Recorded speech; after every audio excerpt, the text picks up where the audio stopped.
Hi guys, welcome back to the channel mission education. तो आज की इस वीडियो में हम लोग देखने जा रहे हैं प्लाज्मोलिसिस को। प्लाज्मोलिसिस जो हमारा टॉपिक है ये ट्रांसपोर्ट इन प्लांट्स के अंदर है और ये जो है हमारा थर्ड लेक्चर है। इस लेक्चर के अगर आपको नोट्स चाहिए तो आप नीचे नोट्स के सेक्शन पे जाके देख सकते हैं, डिस्क्रिप्शन में लिंक है। तो प्लाज्मोलिसिस क्या होता है गाइज? प्लाज्मोलिसिस की मैंने वही सेम डायग्राम बना रखी है यहाँ पर, जो कि आपकी एनसीईआरटी में दी गई है।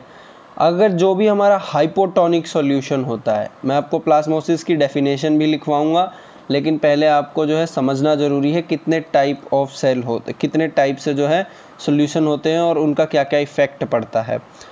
अगर हम हाइपोटोनिक सॉल्यूशन की बात करें, हाइपोटोनिक सॉल्यूशन के अंदर ये जो है हमारा सेल है। इस सेल के जो बाहर का ये जो आपको मटेरियल दिख रहा है, ये जो है हमारा वाटर है।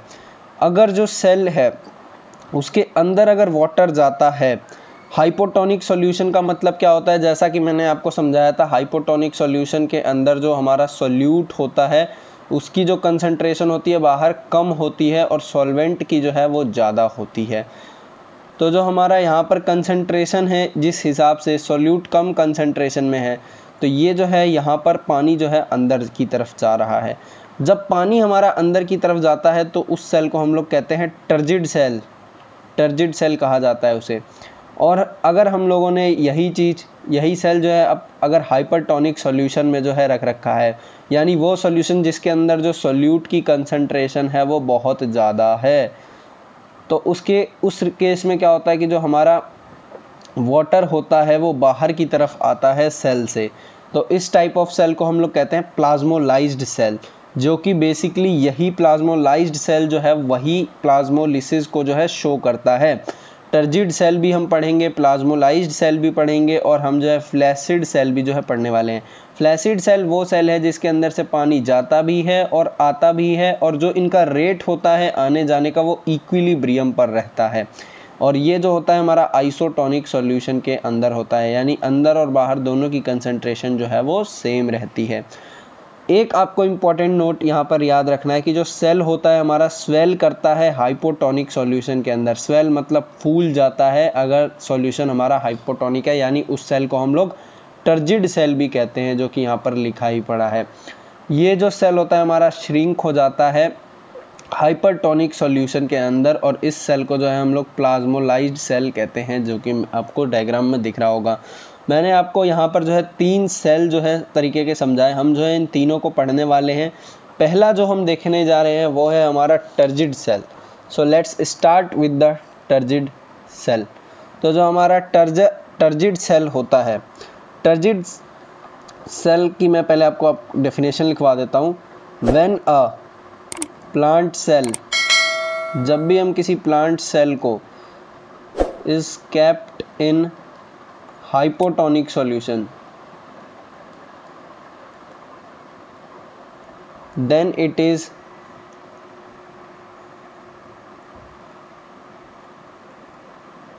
The hydrostatic pressure developed against the rigid walls.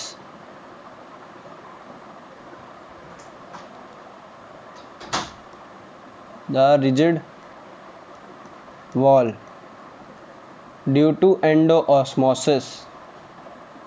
और किस वजह से होता है ये? एंडोऑस्मोसिस के कारण होता है, यानी पानी जो है अंदर जाने की वजह से होता है। ये जो लाइन है ये हमें बताना चाह रही है टरगार प्रेशर के बारे में।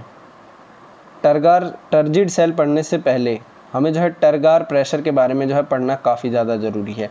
टरगार प्रेशर की जो है मैंने यहाँ पर ये आपके लिए डेफिनेशन लिख रखी है। टरगार प्रेशर होता क्या है? जब भी हम किसी प्लांट सेल को एक हाइपोटोनिक सॉल्यूशन के अंदर रखते हैं, तो जो सॉल्यूशन होता है जब सेल के अंदर जाता है तो एक हाइड्रोस्टैटिक प्रेशर लगाता है उसकी दीवार पर, उसकी रिजिड वॉल्स पर जो है एक हाइड्रोस्टैटिक प्रेशर, यानी पानी का प्रेशर। हाइड्रो मतलब वाटर होता है, स्टैटिक मतलब एक जगह रुकने की वजह से पानी जो है प्रेशर लगाता है, पानी स्टोर होने की वजह से प्रेशर लगाता है उसकी वॉल्स पर, और ये जो है एंडोऑस्मोसिस यहाँ पर हो रहा होता है। इसी को जो हम लोग कहते हैं टरगार प्रेशर।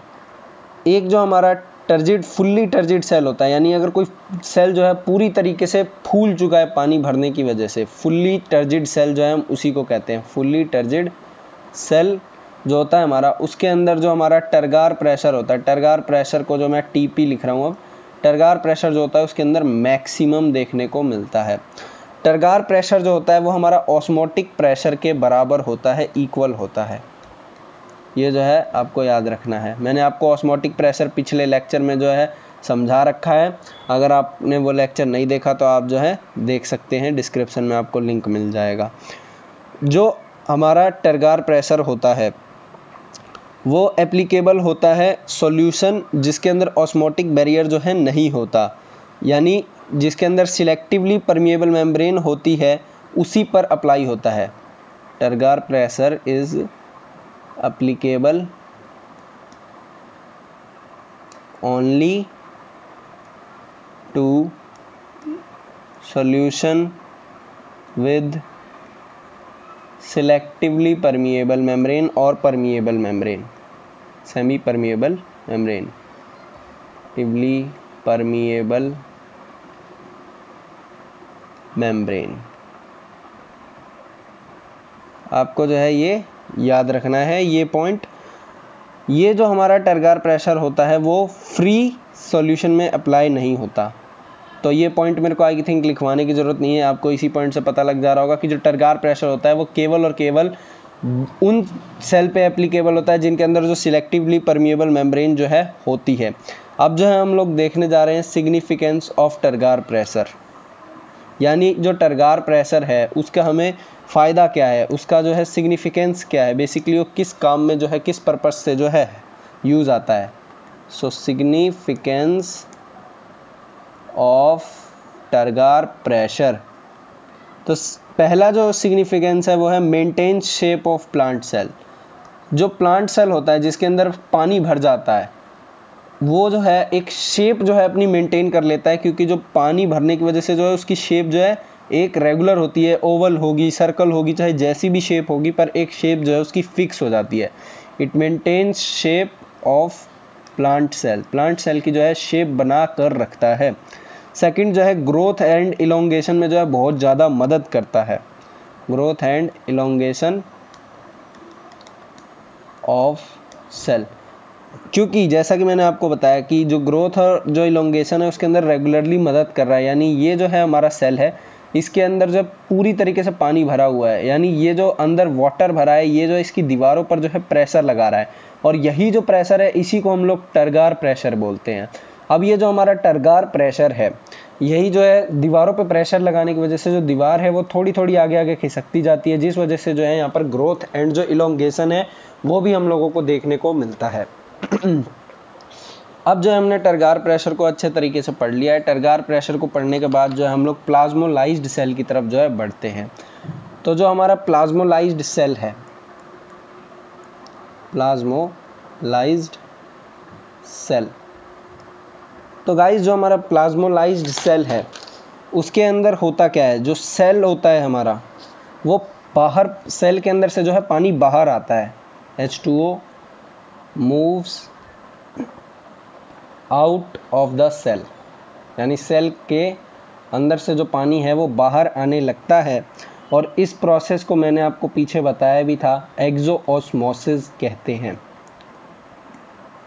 तो जो हमारा सबसे पहले पानी कहाँ से आता है, सबसे पहले जो water comes from cytoplasm, water first comes from cytoplasm and then from vacuoles.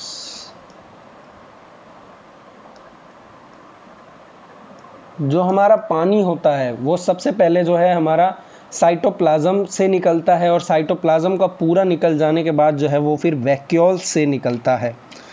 I hope आपको जो है ये समझ आया होगा। अब अगर हम लोग यूजेस ऑफ प्लाज्मोलिसिस की बात करें, यूज ऑफ प्लाज्मोलिसिस, प्लाज्मोलिसिस के फ़ायदे क्या क्या होते हैं, तो फर्स्ट अगर बेनिफिट की बात करें तो जो है ये जो है इनहिबिट कर देता है बैक्टीरियल ग्रोथ को, inhibit bacterial growth in pickles. आपने पिकल्स देखे होंगे। पिकल्स को क्या किया जाता है कि सॉल्ट का जो एक सॉल्यूशन होता है उसके अंदर जो है प्लांट पिकल्स को जो है डिप किया जाता है। तो आपको पता है कि जो प्लांट पार्टी होता है तो उसके अंदर भी जो है प्लांट की तरह ही प्लांट का ही सेल होगा। तो उसके अंदर बेसिकली होता क्या है कि जो मैंने जैसा आपको डायग्राम दिखाया था, मैं आपको एक बार फिर से वहाँ लेकर चलता हूँ डायग्राम दिखाने के लिए। ये जैसा कि मैंने आपको डायग्राम दिखाया था, इसके अंदर आप देख सकते हैं जो वाटर है वो बाहर निकलता है। सोल्यूट की कंसंट्रेशन यानी जो सॉल्ट की कंसंट्रेशन होती है वो काफ़ी ज़्यादा हो जाती है, और ये ज़्यादा होने की वजह से जो है पानी जो है बाहर आने लगता है। बाहर आता है सबसे पहले साइटोप्लाज्म से, फिर जो है हमारा वैक्यूल से। आप देख सकते हैं इसमें वैक्यूल भी जो है काफ़ी छोटा बना है बाकियों में इन कंपैरिजन करें तो यही कहने का मतलब है कि जो पानी है वो बाहर आने लगता है और जो सेल है वो बिल्कुल ही श्रिंक हो जाती है, यानी जो उसकी साइटोप्लाज्म सेल मेम्ब्रेन जो लेयर होती है और जो सेल वॉल की लेयर होती है उनके बीच में जो है ज़्यादा जगह नहीं बचती। इस वजह से जो है कोई बैक्टीरियल ग्रोथ जो है फर्दर हमें जो है देखने को नहीं मिलती। आई होप आपको ये समझ आया होगा। नेक्स्ट पॉइंट जो है हम देखते हैं, ये जो है इनहिबिट करता है बैक्टीरियल ग्रोथ को।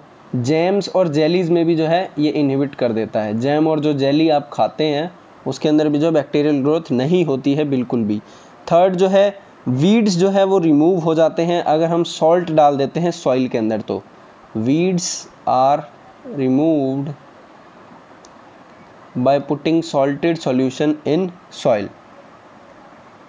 Bye putting salted solution in soil.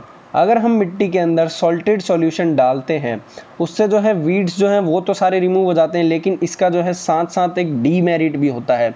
इसका डीमेरिट क्या होता है मैं आपको यहीं पर लिखवाता हूँ। इसका डीमेरिट ये होता है, plants are not able to absorb water, not able to absorb water because solute की कंसंट्रेशन जो होती है वो बहुत ही ज़्यादा बढ़ जाती है। Solute in concentration increased. Solute की कंसंट्रेशन बढ़ जाने की वजह से जो है प्लांट्स जो है पानी को जो है एब्जॉर्ब नहीं कर पाते, तो इसको सॉल्ट सोल्यूशन डालना जो है प्रेफर नहीं किया जाता ज़्यादातर वीड्स को हटाने के लिए। नेक्स्ट पॉइंट जो कि अगर हम लोग प्लाज्मोलिसिस की बात करें तो उसमें है हमारा ये जो है मेज़र करने के काम भी आता है ऑस्मोटिक प्रेशर के। Method to measure osmotic pressure, और ऑस्मोटिक प्रेशर से हम जो है सीधा सीधा टरगार प्रेशर भी जो है नाप सकते हैं। जैसा कि मैंने आपको पीछे बताया था ये दोनों जो है बराबर ही होते हैं। नेक्स्ट हम लोग इसे पढ़ने के बाद चलते हैं अपना फ्लैसिड सेल को पढ़ने के लिए। फ्लैसिड सेल, तो फ्लैसिड सेल जो होता है जैसा कि मैंने बताया आपको, ये जो है हमारा आइसोटोनिक सॉल्यूशन में जो है होता है। आइसोटोनिक सॉल्यूशन की डेफिनेशन मैंने आपको फर्स्ट लेक्चर में ही बता दी थी। इसके अंदर जो है no net flow of water inside and outside, no net flow of water inside and outside the cell, यानी पानी जो है सेल के अंदर भी उतना ही आता है जितना सेल के बाहर जाता है। तो यहाँ पर जो है एक तरीके से इक्विलिब्रियम जो है बना हुआ होता है। मैं आपको फ्लैसिड सेल की जो है ये डेफिनेशन लिखवाने जा रहा हूँ, और इससे ज़्यादा जो है हमें फ्लैसिड सेल के बारे में कुछ भी नहीं पढ़ना। When water flows into the cell and out of the cell, जब पानी जो है सेल के अंदर भी आता है और सेल के बाहर भी जाता है, बट एक इक्विलिब्रियम स्टेट में, or in equilibrium, the cells are said to be flaccid, or said to be flaccid. आपको जो है ये डेफिनेशन अच्छे से याद करके रखनी है। अब हमने जो है सेल्स जितने तीन और सारे टाइप के जो है पढ़ लिए हैं। अब जो हम नेक्स्ट चीज़ जो पढ़ने जा रहे हैं वो है हमारी इम्बाइबिशन। इम्बाइबिशन जो है हमारा एक इजी टॉपिक है काफ़ी ज़्यादा। तो सबसे पहले हम लोग कुछ पॉइंट से स्टार्ट करते हैं इम्बाइबिशन को। ये जो है एक स्पेशल टाइप का डिफ्यूजन है। It is a special type of diffusion. एक तरीके का डिफ्यूजन ही है, बट एक स्पेशल टाइप का डिफ्यूजन है, क्योंकि इसके अंदर जो वाटर होता है, as water moves along concentration gradient.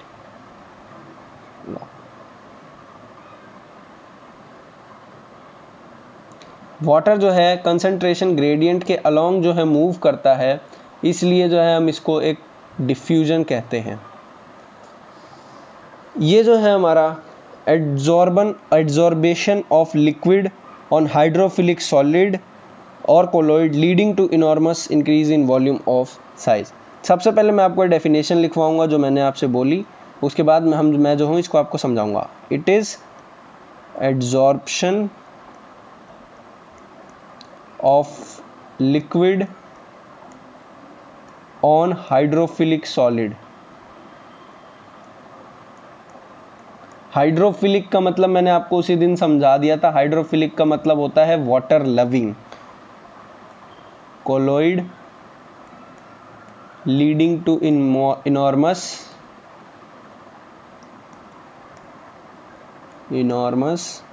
Increase in volume of solid. Increase in volume of solid. अब जो है मैं आपको इस लाइन का मतलब समझाता हूँ। इस एक लाइन से जो है आप इम्बाइबिशन को पूरी तरीके से समझ जाएंगे।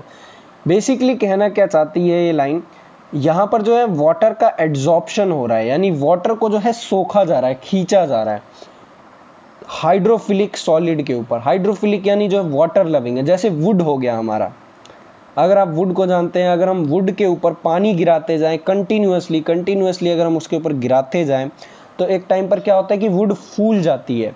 इसी प्रोसेस को जो है हम इम्बाइबिशन कहते हैं। अब इसके अंदर इम्बाइबिशन प्रोसेस के अंदर जो हम लोग सॉलिड यूज करते हैं जो कि एब्जॉर्ब करता है लिक्विड, सॉलिड एब्जॉर्ब लिक्विड, इसको हम लोग कहते हैं इम्बाइबेंट। और लिक्विड which gets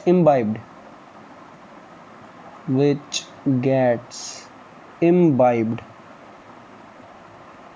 उसको हम लोग कहते हैं इम्बाइबेट। इम्बाइबेट कहलाता है वो। ये जो दो टर्म है ये आपको याद रखने हैं अच्छे से। इसके बाद अब जो हम पढ़ने जाएंगे प्री रिक्विसाइट्स फॉर इम्बाइबिशन, यानी क्या क्या वो ज़रूरी चीज़ें हैं जो कि ज़रूरत पड़ती हैं इम्बाइबिशन के लिए। प्री रिक्विसाइट्स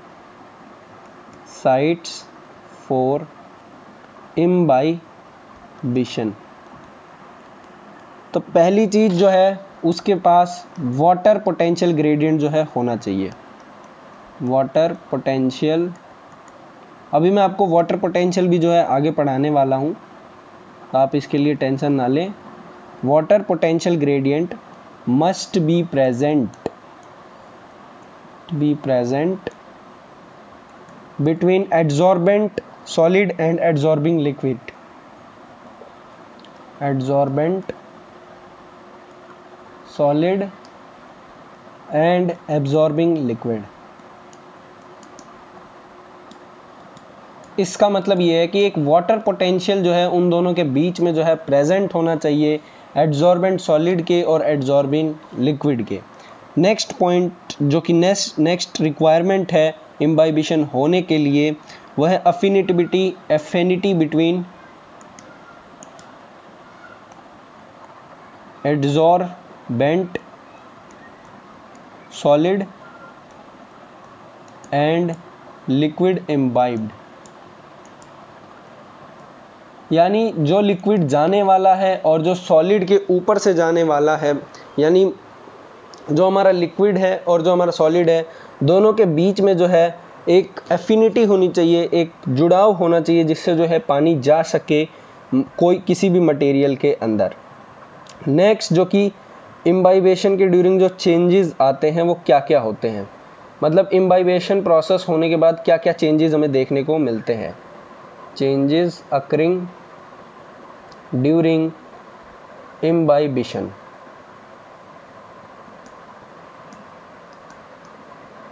तो पहला जो चेंज है वो है इंक्रीज इन वॉल्यूम।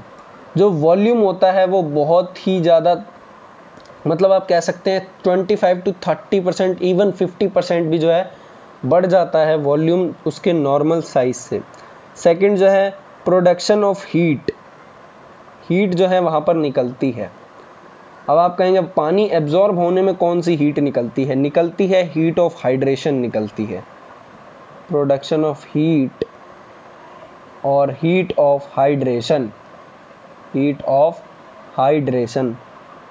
और उसी के साथ साथ जो है इम्बाइबिशन प्रेशर भी जो है हमें देखने को मिलता है। इम्बाइबिशन प्रेशर हम लोग देखने जा रहे हैं classical examples of imbibants. Next topic जो है हमारा क्लासिकल एग्जांपल्स ऑफ इम्बाइबेंट्स है।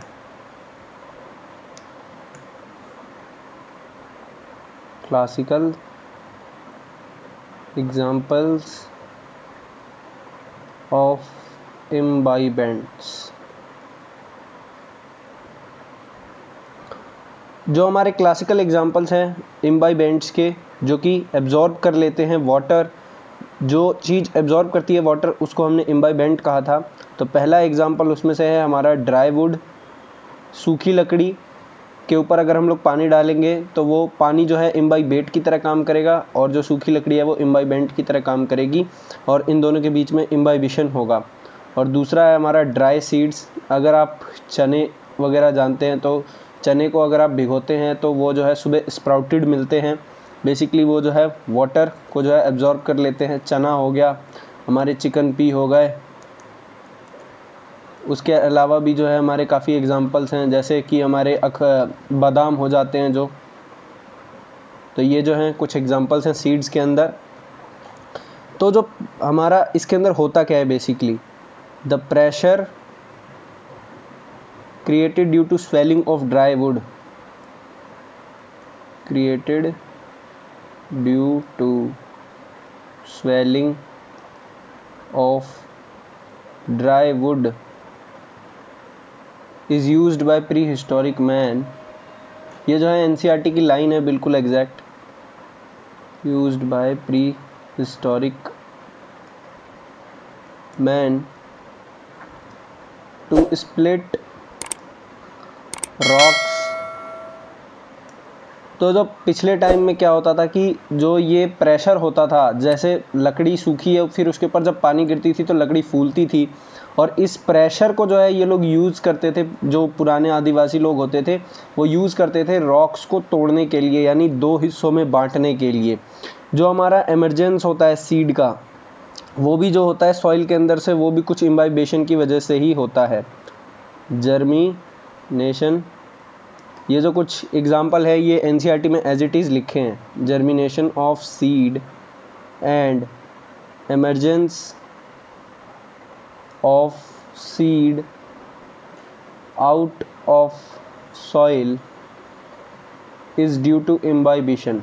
ये इम्बाइबेशन की वजह से ही जो होता है हमें देखने को मिलता है। इसका मतलब क्या है कि जो हमारा सीड है वो सॉइल के अंदर से जब निकलता है वहाँ पर जो है इम्बाइबेशन देखने को मिलता है, क्योंकि जो प्रेशर है वो इतना ज़्यादा हो जाता है कि वो जो सॉइल है उसको फाड़ करके बाहर निकलता है। और थर्ड एग्जांपल जो कि हमारे घर में नॉर्मल प्रॉब्लम देखने को मिलती है वो होती है swelling of wooden door.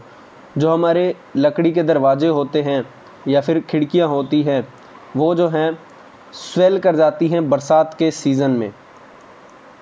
Windows is due to imbibition, क्योंकि उसके अंदर भी जो है मॉइस्चर का जो कंटेंट होता है वो भर जाता है, इसलिए वजह से जो है फूल जाती हैं, और अगर हम एक बार बंद कर देते हैं तो खुलने में दिक्कत होती है।